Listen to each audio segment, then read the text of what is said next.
Oh God, we thank you so much for how abundant your love is. Even when it feels so hard to see, God, your love is there. Your love is abundant. Your love is more than we could ever need. And so we ask, God, that you remind us of that love today, that you meet us in a special way by your word, and that you would send us from this place changed and renewed by that love. We thank you and we pray all these things in your name. Amen. So as we continue this fall journey through parts of the Old Testament, look what book we get to turn to today, as I've already joyfully shared with you. It's that book that I'm sure if I polled the church, it would be number one. Everyone's favorite book in the Bible. That book when we turn to when we just need a good pick-me-up, when we need to be inspired. Lamentations. We turn to the book filled with the moans of people who have lost everything. Why have the readings these past few weeks been so sad? The people of God are supposed to be filled with hope and joy, right? After all, if God is for us, then who can be against us? That's joy. Over these past few weeks, we have journeyed with the people of Jerusalem as the holy city was destroyed, and many of God's people were taken away to a foreign land. This utterly destroyed who the people knew themselves to be as the chosen, favored ones of God.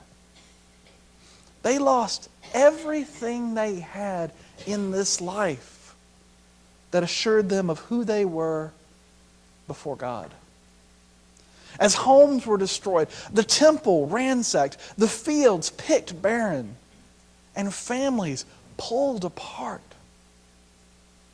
How could these people be joyful? I'm sure that most of us can share some measure of pity for the hardships of these ancient people, right? I mean, we know it had to be hard for them to lose so much. But what does that have to do about us? For the Christian who lives thousands of years after these horrible events. After all, today we have the hope that Jesus will deliver us to heaven. That in the end, that's all that matters. Nothing in this life should bring us down. So how big of a deal is anything that we face in this life? Jeremiah has historically been thought to be the one who composed this book of laments.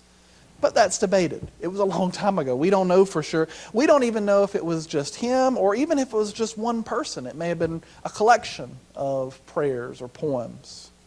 Whoever it was, though, I think it's important, it's centrally important that when the author tries to explain, the first thing, the reading that we read today was how the book opens. That's the introduction. So when the author tries to explain what sort of shape Jerusalem is in, this author begins that weighty endeavor by personifying the city. To help us, those who would read this one day, who would have no memory of how horrible and how hopeless seeing everything you know in ruin is, to help keep this horrible memory alive even beyond the cleansing effects of time. This poet likens the city to a woman. That's what he thinks will help us to understand what's happening. Jerusalem, we read, is not just any woman, he says, but a desperate widow. Maybe we can begin to see with that image why we still read this poetry today. It's hard for many of us to picture a city laying in ruin. But I bet most of us have a specific face that comes to mind as this poet describes the widow.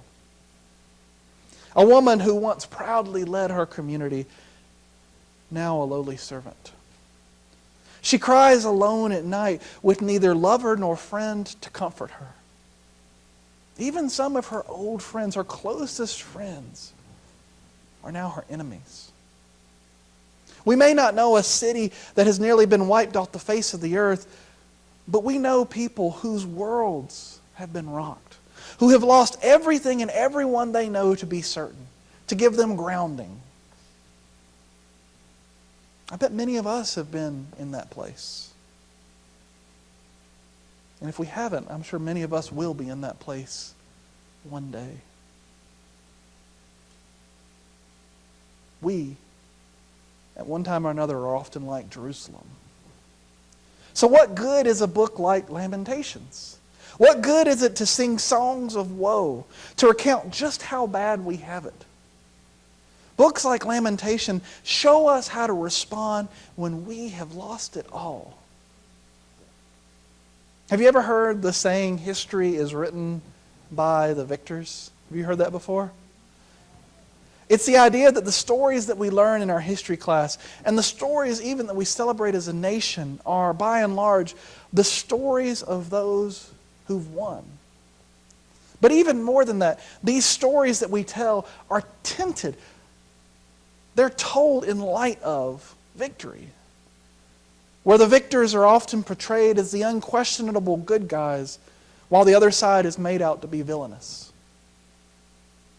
You see, here in Lamentations, we get to invert that. Here in Lamentations, we get a unique glimpse into what victory is like for the other side, for the losing guy. As the heroes returned home, celebrated and bearing the fruits of war, instead of hearing that story, we hear the cries of those who were plundered. We hear the woes of that people who were defeated, the people who were beat down. But you see, these aren't just any people who were defeated. These are the people of God. The people of God who are in large part defined by being victorious, of claiming their home place by might. That's what defined these people. Lamentation shows us how these people handle defeat. This answer to how they'll handle defeat comes in books like Lamentations and Psalms like Psalm 137. We see within this poetry not just a list of complaints, but a wrestling with God. We see in the title of the book this wrestling, the title Lamentations. Lament is a very specific form of prayer that includes sorrow, includes telling God how bad it is right now. But it's rooted in calling out to God. The story of God's people in their darkest days shows us how we should cry out to God, even in our darkest days. The poems of Lamentations are prayers, records of a people trying to understand just where God is in their tragedy. Throughout the book, there are no easy answers. But you do see two themes start to emerge. The first theme centers around why God would allow calamity to befall his people. As the poet considers the devastation witnessed in the light of all that has happened in Israel's history, all the ways God has been faithful, the poet concludes later in chapter 1, "The Lord is in the right, for I have rebelled against his word." Basically, God's actions or lack thereof are justified because the poet has forgotten who God is. Basically, the poet concludes that God doesn't owe humanity anything. The evil we see in this world is a result of how we, individually and collectively as a society, have chosen sin in our lives and in our world. God is not obliged to undo the mess that we have made. Any blessings, any victory that we receive is a generous blessing from God, more than we deserve. Yet while he says this, Lamentations also calls us to a hope that God's mercy will save us. We see this in chapter 3, for instance. We'll read a few verses from chapter 3. "Because of the Lord's great love, we are not consumed, for his compassions never fail. They are new every morning. Great is your faithfulness. I say to myself, the Lord is my portion, therefore I will wait for him. The Lord is good to those whose hope is in him, to the one who seeks him. It is good to wait quietly for the salvation of the Lord. In the face of evil and hardship, we can still choose God. We can still choose faith. We as humanity have messed up the world, but we still dare to hope that God will redeem our mistakes. On those darkest days, the poet invites us to wait. To wait, trusting that God's goodness will come. I know this is an easy message for me to preach as one who comes from a relatively easy and privileged life. Pain is not something that we desire, and I would argue not something that God created for us, but nevertheless still something God can use for good in our lives. We've seen it in the biblical story over and over again. God using our mistakes for his glory and for the betterment of the world. Out of betrayal came Joseph's place of power in Egypt. Out of slavery came the story of Exodus. Out of wandering came the promised land. And at the conclusion of this story, out of exile came a new covenant. Even more than that, out of a dark tomb came resurrection. We will all face those dark days in our lives. The question is, if we will seek God, if we will wait on God long enough to see the light. One of the commentaries I was using to help prepare for today contained a powerful quote from C.S. Lewis. I'm sure you've read his books before, but I thought this quote really resonated when you're reading the book of Lamentations. C.S. Lewis writes, God whispers to us in our pleasures, speaks in our conscience, but shouts in our pains.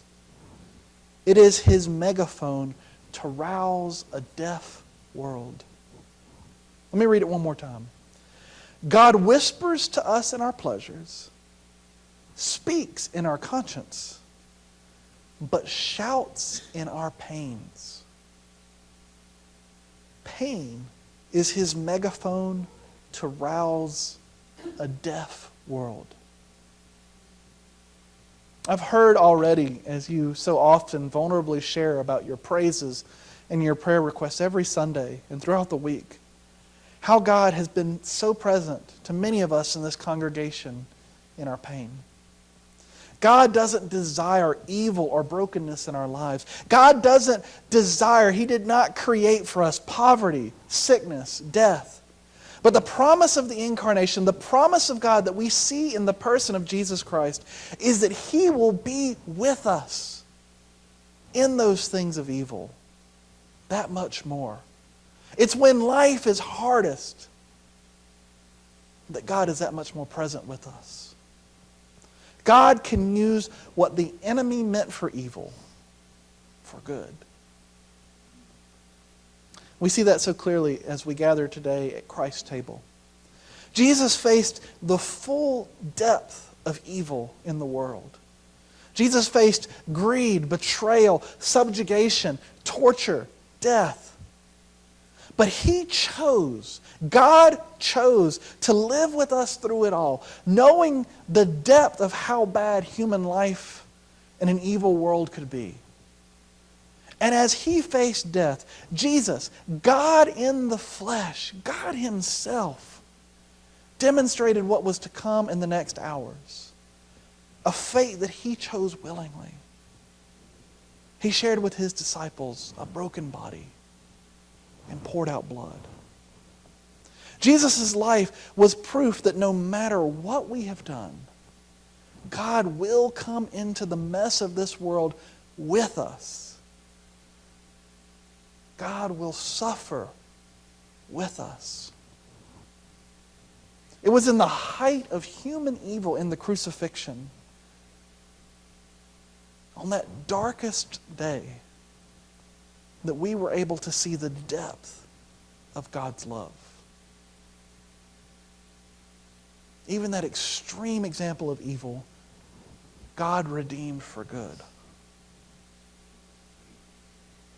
Our faith isn't about being happy all the time. Jesus didn't come into this world to turn your frown upside down. That's not in the Bible. The story of God through every age is that our God is with us, wherever we are, bringing light even when it seems darkest. Our faith is one of hope, based on history, based on what we know. That even when God is hardest to see, He is right there with us.